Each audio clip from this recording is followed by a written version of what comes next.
the photographic icon of her age, Diana, Princess of Wales, was unique, a phenomenon created by press, public, palace, and the princess herself.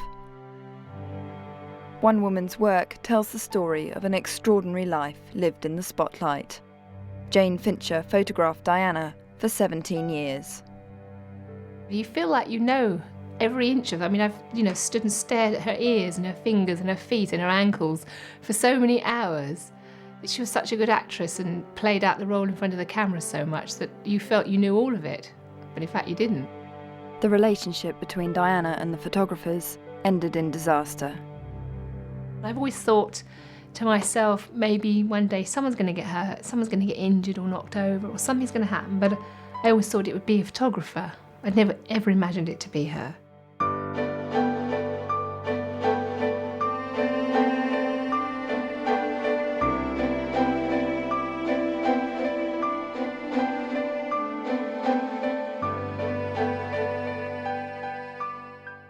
To be so intensely photographing one person for such a long period is rather a bizarre job, really.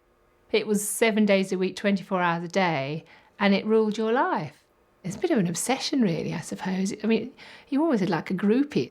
You have to be so intense about the subject to do it because it was so time-consuming.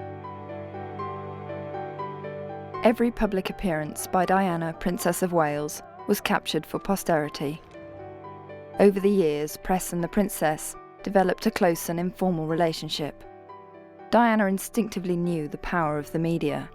She found opportunities to strike up unique relationships with these, the people she saw every day of her working life.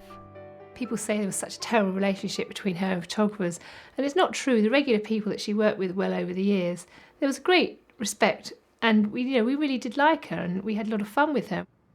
Jane was the only female photographer on the circuit.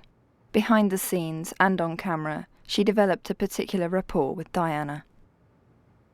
The look she gave the men was sort of flirty, sexy.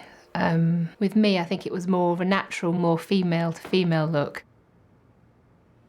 Jane has more than 20,000 images of the princess, on the job and in private, on good days and bad. Some pictures reveal the unspoken truth. Some mask the reality. Brings back lots of memories for me, that doorway and those arches. First time I photographed her was the Ritz Hotel in London in November 1980. She arrived for Princess Margaret's 50th birthday party, where she was a guest. I was standing with a group of photographers by the door. We were just waiting for the main royals to arrive. And this girl came up behind us and just sort of said, excuse me, very shy, sort of timid girl. And we all sort of parted the way. And then she walked in the door. And as she went in, one of the Fleet Street photographers said, I'm sure that looks like this woman, this Diana Spencer. They keep saying is Prince Charles's girlfriend. So I waited for hours and hours to the early morning. And it was freezing cold out here, really windy, coldy night. And she came out huddled in this great big green woolly coat. She went bright red with embarrassment. And I took the first picture about here. That was my first frame ever of her. I think I only took 2 pictures. It all happened so quickly. And I never thought that would be the first 2 of all those thousands and thousands. For Jane, there was something intriguing about Lady Diana Spencer. The other girlfriends that we'd photographed him with would always sort of turn up at polo and sit there, and it was quite public. But suddenly this one, everybody went very quiet about her. The secrecy was there and the mystique started.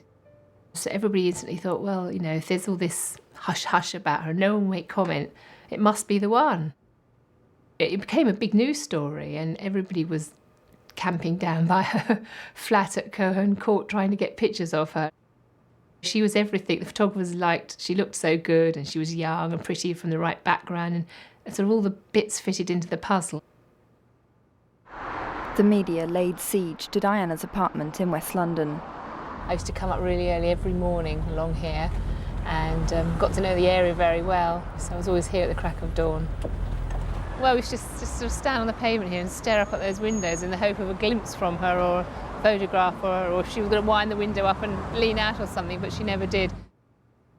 I think the first few weeks she giggled her way through it and was having lots of jokes with the photographers, and there was a nice rapport.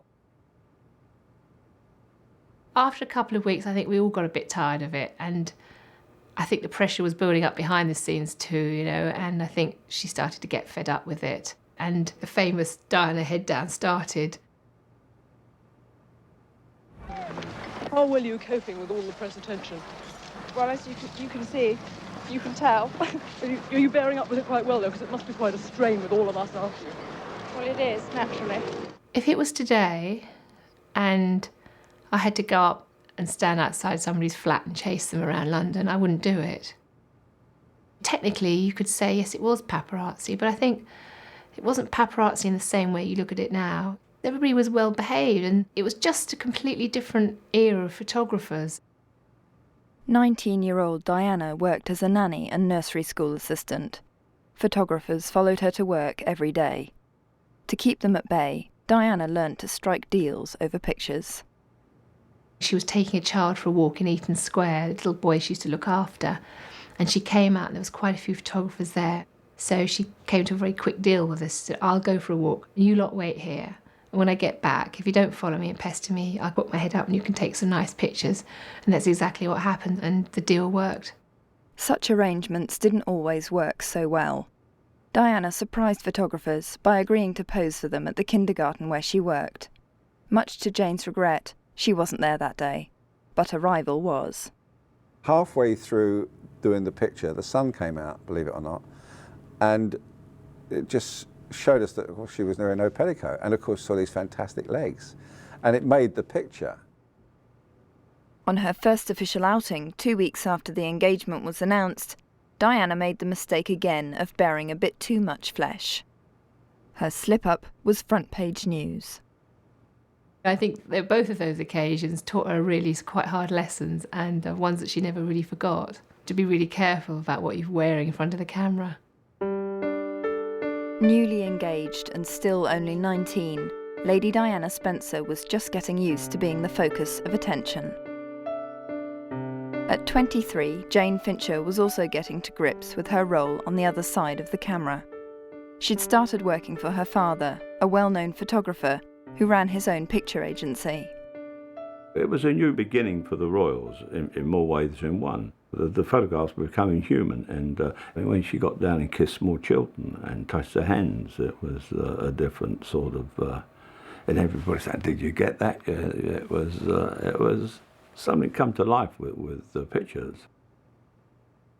In July 1981, Britain was in the grip of an economic recession. A royal wedding was a welcome relief, and Jane was in London to photograph it. There was a wonderful atmosphere. There were so many visitors, and everybody was waving flags, and the camping on the streets waiting for their spot on the wedding day. I think my father said that the last time he'd seen such big crowds was Churchill's funeral, something like this. You felt like it was so historic. London was at complete standstill. It seemed like the whole world had stopped. Every big lens, long lens, had been hired from every camera shop. All over Europe they'd been hired and brought in. Blokes were coming in from America. The build-up to the wedding was a bit of a nightmare, really, because everybody was like, you can imagine there was weeks of arguing with the media about who was going to be in which position. For the big day, it was up to each photographer to secure their own spot.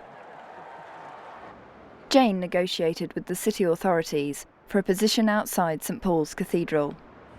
It's strange coming back here, really, because it all looks so dull, really, compared to the day. It's like a sort of film set that all the action's stopped.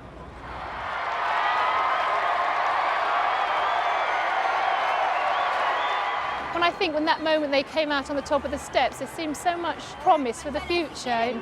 We all had so many expectations of this fairy tale prince and princess coming out, and to come back now and to sort of know what happened, you feel really sad.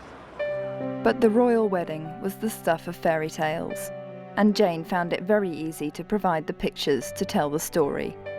The couple went on a honeymoon cruise, and then to Balmoral, where they posed for photographers. It was very romantic pictures, kissing hands and walking through the heather. She was quite full of herself. It was quite surprising how confident she was that day. The confidence at Balmoral was short-lived. Shy Di, as the press dubbed her, normally had the photographers scrambling for a full-face shot. This particular occasion, I was on the Westminster Bridge and she was on the pier below waiting for the arrival of Queen Beatrix. And she wouldn't put her head up and I couldn't even see her face. And then suddenly the photographer next to me dropped his lens off the bridge and it fell into the water next to her. And she looked up, started to giggle her head off, right down into my lens. And I thought, oh, wonderful, cover, cover, cover. The demand for pictures changed with each development in Diana's life story.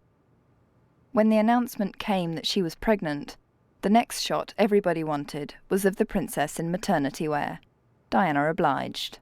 The day before we knew that she was pregnant, she went to an event in London and she looked really thin and pale. No way did she look pregnant whatsoever. There's no guessing there, other than the fact that she fell asleep that night in public. And then a few days later, she came to a lunch and she had this huge coat on that looked like a sort of maternity coat you would wear when you were about 6 months pregnant. We loved it because she looked, like a mother-to-be.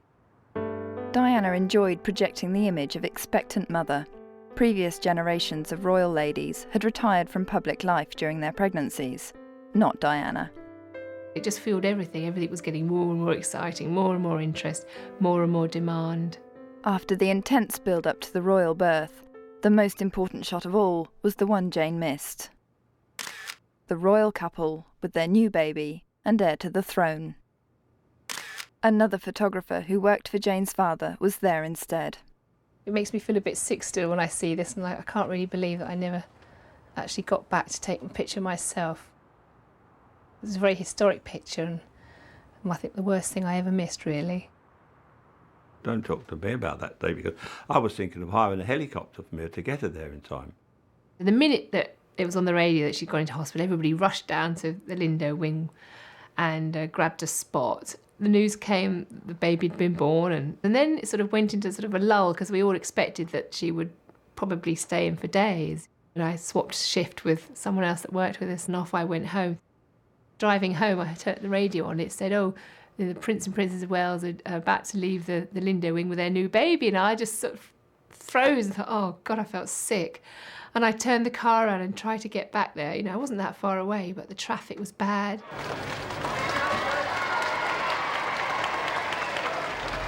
We're stuck in traffic again, aren't we? How are you feeling?